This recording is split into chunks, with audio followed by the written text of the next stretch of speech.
चलो अभी के क्लास में मैं पढ़ाने जा रहा हूँ तुम्हें स्वामित्व के आधार पर उद्योग। ठीक से समझेंगे बच्चे। इसके पहले हम अलग अलग कई आधार पे समझो कि उद्योग पढ़े थे। अब क्या पढ़ने जा रहे हैं? स्वामित्व के आधार पर उद्योग।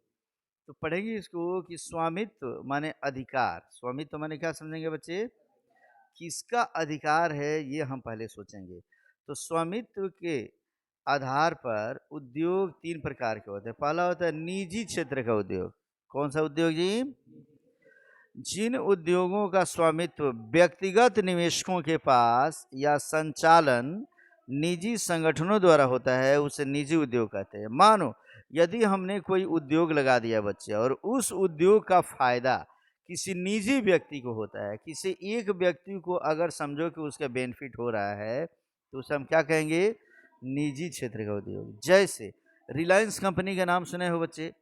रिलायंस कंपनी हो गया, इसमें अलग अलग आगे बढ़ा बच्चा, सोए मत तुम, देख लो इसमें क्या मैंने बताया।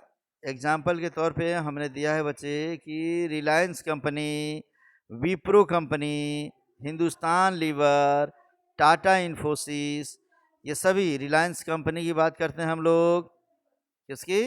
रिलायंस कंपनी या विप्रो, हिंदुस्तान लीवर, टाटा इन्फोसिस, भारती एयरटेल इत्यादि। इसमें कई सारी कंपनियां हैं जिसका लाभ उसके निजी व्यक्ति, निजी मालिक को ही होता है। मानो कि तुम लोग यहाँ पे एक उद्योग खोल देते हो और उस उद्योग से एक निजी आदमी को ही लाभ होता है, तो उसे हम क्या कहेंगे? निजी क्षेत्र का उद्योग। ठीक है। दूसरा होता है सार्वजनिक क्षेत्र का उद्योग। मतलब वैसे उद्योग जो सरकार के अधीन होते हैं, वे सार्वजनिक क्षेत्र के उद्योग कहलाते हैं। जैसे सेल, गेल, भेल, ONGC, IOC, HPC, NTPC, power grid इत्यादि। तो समझो जैसे सेल हो गया, स्टील अथॉरिटी इंडिया लिमिटेड, ठीक है ना।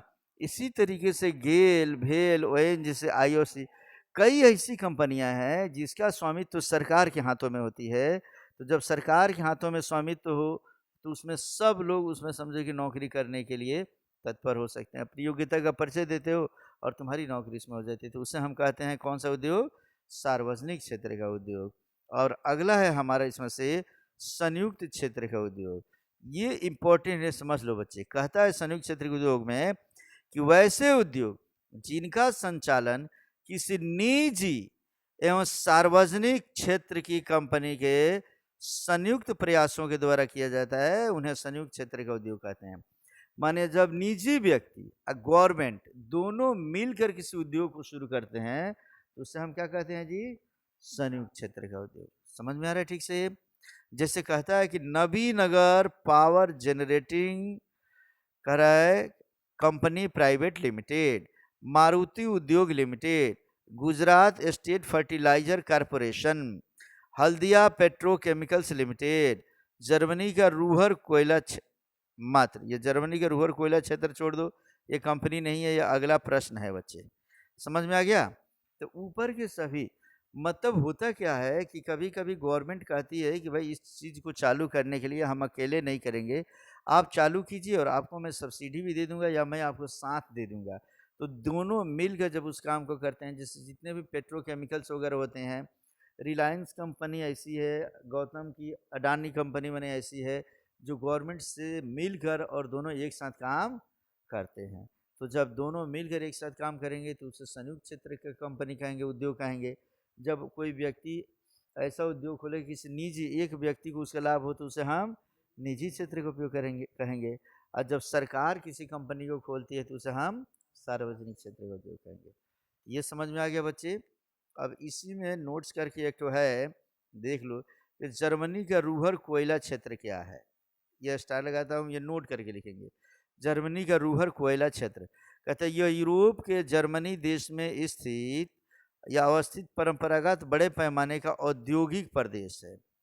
जैसे हमारे देश में कई सारे औद्योगिक क्षेत्र है बच्चे, उसी प्रकार जर्मनी में रूहर कोयला क्षेत्र क्या है? वहाँ का औद्योगिक प्रदेश है। कहता है यह औद्योगिक प्रदेश कोयला, लोहा एवं इस्पात आधारित उद्योगों के लिए प्रसिद्ध है। जैसे सूती वस्त्र उद्योग के लिए हमारे यहाँ मुंबई प्रसिद्ध है बच्चे, उसी प्रकार वहाँ पे लोहा, कोयला और इस्पात तीनों के लिए कौन प्रसिद्ध है? जर्मनी का रूहर कोयला क्षेत्र। यह क्षेत्र जर्मनी के कुल इस्पात उत्पादन का 80% उत्पादन करता है। कितना परसेंट जी? 80% ये उत्पादन यही करता है। वर्तमान समय में इस क्षेत्र का औद्योगिक ढांचा बदलकर अन्य उद्योगों माने कार का कारखाना, रसायन संयंत्र इत्यादि में बदल रहा है। जहाँ सिर्फ पहले कोयले का उत्पादन होता था बच्चे, जहाँ इस्पात का उत्पादन होता था और अलग-अलग चीज़ों का, वहाँ अब कार का निर्माण होना शुरू हो गया है और रासायनिक संयंत्र का। कहते हैं कोयले की मांग में कमी, और इसका कारण क्या है जी? पहले कोयले पे आधारित सब कंपनियां चलती थी, अब वहाँ कोयले की मांग में क्या हो गई है? कमी हो गई है, जिसकी वजह से वहाँ अब कार कारखाना चालू हो गया और रासायनिक संयंत्र स्थापित हो गया। लौह अयस्क की समाप्ति, औद्योगिक प्रदूषण, अपशिष्ट की समस्या, ये तीन कारण ऐसे कहते हैं ना कि जब कोई समस्या उत्पन्न होती है तो व्यक्ति उसके विकल्प में कोई दूसरा रास्ता ढूंढ लेता है। पहले कोयला प्रचुर था तो कोयला उद्योग, कोयला पे आधारित उद्योग चालू किया गया था। अब कोयला जैसे ही कम हो गया तो वहाँ का बदल दिया गया और समझो कि वहाँ अब कार का उत्पादन और रासायनिक संयंत्र का उत्पादन किया जा रहा है। क्लियर है बच्चे? अब हम इसमें से पढ़ेंगे, इसी का अगला प्रश्न है कि लौह इस्पात उद्योग क्या है? लौह इस्पात उद्योग को हम कौन सा उद्योग के नाम से जानते हैं? बताओ, अभी मैं पढ़ाया था तुम लोगों को। अरे बता रहे जल्दी। आधारभूत उद्योग। क्या बताए थे? चलो पढ़ते हैं कि लौह इस्पात उद्योग, कहते लौह इस्पात उद्योग आधुनिक समय में सबसे प्रमुख व आधारभूत उद्योग माना जाता है। क्यों आधारभूत उद्योग माना जाता है बताया था मैं? क्योंकि कोई भी उद्योग क्यों ना हो, उसको खोलने के लिए हमको लोहे की ज़रूरत पड़ती है, मशीनों की ज़रूरत पड़ेगी, उसके रख रखाव के लिए ज़रूरत पड़ेगी बच्चे। कहता है क्योंकि इससे न केवल अन्य उद्योगों के लिए मशीनें, पुर्जे तथा यंत्र बनाए जाते हैं, बल्कि यातायात के विभिन्न साधन भी बनते हैं। यहाँ तक कि अगर हम किसी चीज़ का उत्पादन कर लें, उसको एक जगह से दूसरी जगह भेजना हो, तो यातायात के साधन चाहिए ना जी, गाड़ी चाहिए ना। गाड़ी भी किस चीज़ का? लोहे का। सामान रखेंगे जिस घर में, वो घर भी बनेगा किसका? लोहे का। कोई भी सामान बनाने के लिए जो मशीन चलेगा, वो मशीन बनेगा किस चीज़ का? लोहे का। कल पुर्जा नट बोल्ट बनेगा किसका? लोहे का। इसलिए लौह इस्पात उद्योग सबसे महत्वपूर्ण उद्योग माना जाता है और इसे आधारभूत उद्योग भी हम लोग कहते हैं। अब कहता है इस उद्योग के लिए 3 प्रकार के कच्चे माल की आवश्यकता होती है। कौन कौन जी? पहला इसका है कि धातु बनाने के लिए, पहला क्या है जी? धातु बनाने के लिए लौह अयस्क जैसे हेमेटाइट, मैग्नेटाइट, लिमोनाइट, सीडेराइट, ये अयस्क के रूप में हमारे पृथ्वी के अंदर से मिलते हैं। समझ में आ गया ना जी?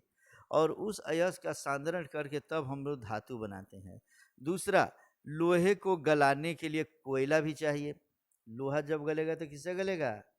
कोयला से। कोयले को एकदम काफ़ी ज़्यादा गर्म कर देते हैं तब हमारा बनने लगता है बच्चे। और फिर गली हुई धातु का मैल साफ करने के लिए चूना या डोलोमाइट पत्थर, जो समझो कि जैसे तुम लोग बच्चियों कई बार अपना सोना चांदी लेकर जाती हो, सोनार क्या कहते हो, थोड़े इसको तुम साफ कर दीजिए, तो एक केमिकल में डाल देता है और केमिकल में डालने के बाद से पिगमेरियन बोलते हैं उसको। और जब वो निकालता है तो देखो वो चांदी जो इतना मैल लगा रहता है वो क्या होता है? चमकने लगता है, तुम्हें लगता है कि बड़ा चमका दिया है। हालांकि उसमें ऐसा केमिकल होता है कि ऊपरी परत एक बार कैसे काट भी लेता है वो, तो थोड़ा थोड़ा थोड़ा थोड़ा जमा करता है तो उसके पास भी कुछ चांदी और सोना बच जाता है। समझ में आ गया बच्चे? तो इस तरीके से इसमें कहता है कि लोहा इस्पात लौह अयस्क के निष्कर्षण से प्राप्त उत्पाद कच्चा लोहा होता है। कह रहे कि इस कच्चे लोहे को कठोर करने के लिए, माने जो हम लोग लोहा निकालते हैं इस अयस्क के सांद्रण से, पृथ्वी के अंदर से जो लोहा मिलता है वो क्या होता है जी? कच्चा लोहा होता है। कैसा लोहा? नर्म लोहा। कच्चे लोहे को कठोर बनाने के लिए उसमें मैग्नीज मिलाया जाता है। जैसे मैं बताया बच्चे, रबड़ में अलग अलग केमिकल मिलाकर उसको टाइट किया जाता है।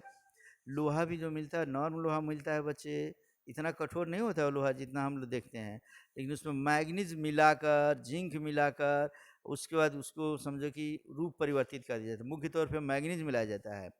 इस्पात बनाने के लिए इसमें manganese, tungsten, chromium, nickel molybdenum इत्यादि की आवश्यकता होती है। माने कई प्रकार की धातुएं उसमें मिश्र करके मिश्रित धातु बना लिया जाता है, इस्पात बनाते हैं हम लोग। इस्पात क्यों बनाते हैं बच्चे? लोहे में पानी और हवा लगेगा तो जंग लगेगा, वो सड़ जाएगा। लेकिन जैसे ही हम उसमें अलग अलग चीज़ manganese, tungsten, chromium, nickel, molybdenum अगर मिला देते हैं तो वही लोहा अब सड़ेगा नहीं। जैसे ट्रेन की जो पटरियाँ होती है किस चीज़ की होती है? इस्पात की होती है बच्चे। उस पर पानी का, हवा का, मिल धूल मिट्टी का कोई असर नहीं पड़ता, वो जंग नहीं पकड़ता है। अब प्योर लोहा जैसे घर में हम लोग जो छड़ लगाते हैं, ये लोहे का होता है बच्चे। तो ये क्या करता है, कुछ दिन के बाद से हवा पानी मिलते रहे तो जंग पकड़ना शुरू कर देता है। इस तरीके से बच्चे लोहा इस्पात उद्योग एक जटिल उद्योग है जिसमें अधिक पूंजी की आवश्यकता होती है। ये जब भी बनाएंगे तो हम इसमें पूंजी की जरूरत अधिक पड़ेगा बच्चे, ठीक है ना। अब कहते हैं लोहा इस्पात उद्योग का वितरण। विश्व में कहाँ कहाँ लौह इस्पात उद्योग का वितरण है, यही मेन है तुम लोगों को पढ़ना। अभी तक जो मैं पढ़ाया वो मुख्य तौर पर परीक्षा में पूछता बहुत कम है, लेकिन ये पूछता है कि विश्व के प्रमुख लौह इस्पात उत्पादन कहाँ है। यूएस अमेरिका में लोहा का उत्पादन कहाँ कहाँ होता है, तो लिखेंगे पिट्सबर्ग, कहता है उत्तरी अपलेशियन क्षेत्र। दूसरा है महान झील क्षेत्र जिसमें Chicago, Erie, Cleveland, Lorain, Buffalo, हुलू, ये ऐसे ऐसे जगह है अमेरिका के जहाँ पे समझो कि लौह इस्पात का उत्पादन किया जाता है। ग्रेट ब्रिटेन में है बर्मिंघम व शैफील्ड। परीक्षा में पूछता है बर्मिंघम किस देश में स्थित है? अमेरिका, ब्रिटेन, जर्मनी, क्या टिक मारोगे? तो बर्मिंघम सबसे वहाँ का महत्वपूर्ण जगह है बच्चे जो लौह इस्पात उद्योग के लिए प्रसिद्ध है, और शैफील्ड। अमेरिका का पिट्सबर्ग और ग्रेट ब्रिटेन का बर्मिंघम, निश्चित रूप से स्टार लगा लेना इस पर, ये बार बार पूछता है। पूरे विश्व में किस देश का कौन सा जगह लौह इस्पात उद्योग के लिए फेमस है, यही पढ़ना है तुम्हें। नेक्स्ट है जर्मनी। जर्मनी में कहता है कि हुट्सबर्ग, डोर्टमुंड, एसेन, और कहता है डुसडोर्फ। ये इसमें कहता है डुस हसूलडोरफ, इसका नाम है क्या है? हसूलडोरफ, इस जगह पे। उसी प्रकार यूक्रेन, यूक्रेन में क्रिबोई रॉग, और यह है दोनेत्स्क, यहाँ पे पाया जाता है। रूस में मास्को, सेंट पीटर्सबर्ग और तुला। यूक्रेन में है क्रिबोई रॉग, दोनेत्स्क। जापान में है नागासाकी, टोक्यो, योकोहामा। काफ़ी इम्पोर्टेंट, ये सभी ऐसे जगह है जहाँ इस देश में लौह इस्पात उद्योग बनाए होते हैं बच्चे। चीन में है संघाई, वियनस्टीन और वुहान। ये तीन जगह काफ़ी इम्पोर्टेंट चाइना का है, इसे भी याद कर लोगे। अब भारत में कहाँ कहाँ बच्चा? भारत में जमशेदपुर, दुर्गापुर और राउरकेला। समझ में आ गया बच्चा? ये नाम ही है, राउरकेला उड़ीसा में है। समझ में आ गया ना बच्चे? तो इस तरीके से हमारा राउर मत समझ लेना तुम लोग, ये नाम है, याद रख लेना बच्चे। इस तरीके से बच्चे और भी हमारे भारत में है, बोकारो स्टील प्लांट, सलेम, विशाखापट्टनम, भद्रावती। इस तरीके से याद रख लेने। जंग का कटोरा किसे कहते हैं? पिट्सबर्ग को कहते हैं। क्लियर है बच्चे? तो इस तरीके से लौह इस्पात उद्योग हमारा समाप्त होता है। अब तुम्हारा काम क्या होगा, आज का होमवर्क समझो। विश्व का मानचित्र बनाओगे आज तुम लोग। विश्व का मानचित्र, पूरे पेज में विश्व का मानचित्र बनाकर नेट की सहायता से, गूगल की सहायता से, जिस सहायता से, बुक की सहायता से, इसमें जितना स्थल मैं बोला हूँ, भारत के तो सभी स्थलों को, और विदेशों में जैसे मान लो अमेरिका में है, ब्रिटेन में है, जर्मनी में है, यूक्रेन में है, वहाँ वहाँ के कम से कम 1 से 2 स्थल को नाम सहित लिख कर रख कर लाना है। क्लियर है बच्चे? होमवर्क समझ गए ठीक से? विश्व का मानचित्र बना लोगे तुम लोग, बना के इसको कंप्लीट करके आओ। फिर कल अब हम पढ़ेंगे सूती वस्त्र उद्योग। कौन सा उद्योग?